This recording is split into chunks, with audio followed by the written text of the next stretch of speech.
Welcome back to LawCall here on WMBB. Phone lines are open 392-1544, but we're going to jump right back into it. Zach, we're kind of bouncing in between Camp Lejeune Act of 2022, the PACT Act, and just normal VA benefits. I actually just got a text message here about a DD Form 214. The DD Form 214 I'm throwing you a curveball now, so okay. Is that a familiar form? Yes, it is. That's your discharge form from the military. That proves you were there. Okay. It states where you served, like where you were released from. Okay. It states how long your period of active duty was, all your awards. It is a very important form to have. All right, so a couple questions, or a couple comments, I should say. Do they keep that thing on file? Because I mean, we were talking earlier, it may or may not be with the record keeping, and if you have a copy of it, obviously you need to make a copy of it and keep it safe if you're safe. You can actually go to the VA has an electronic system. Perfect. Sometimes it works, sometimes it doesn't. Okay. It used to be called eBenefits. Now it is va.gov. You Okay. can create an account. You can fill out a form and order your DD 214 from the VA. Okay. Well, that's encouraging, right? So, what are you seeing in terms of claims? What's the rise in claims right now? well, I see and have seen from the most recent conflicts, I have seen some stuff that's going to come up under the PACT Act, Okay. where guys come back and never in their life had any problem exercising, and now they're diagnosed with asthma. Okay. And we can handle those. You know, you can have chronic bronchitis, chronic sinusitis. The other thing that we're seeing is post-traumatic stress disorder claims. Okay. And post-traumatic stress disorder is a big deal, and the Vietnam guys really got the short end of the stick, so to speak, on the PTSD claims because it wasn't recognized back then.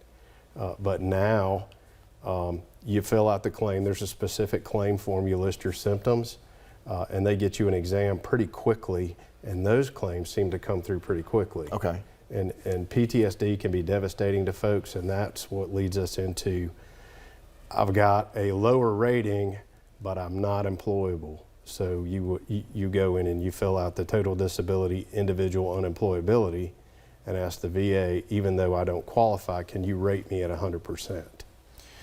And we do a fair amount of that. Now, is that a typical rating that they will give as 100%? It's pretty hard to get one of those claims through.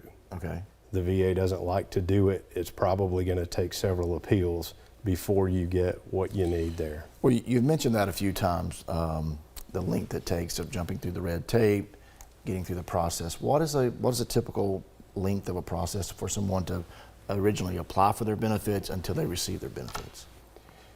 If you have, I guess they call it,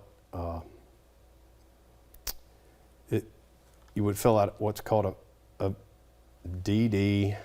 It's a 526 EZ form. You put all of your evidence with it, you send it in. You're probably looking at about 6 months if they get it right. If they don't get it right, you've got a year to make that initial appeal, and you can ask that it be heard at the regional office, or you can go ahead and go to the Board of Veterans Appeals. Okay. And I know the last time I checked with the Board of Veterans Appeals, they were still adjudicating cases from 2019 and 2018.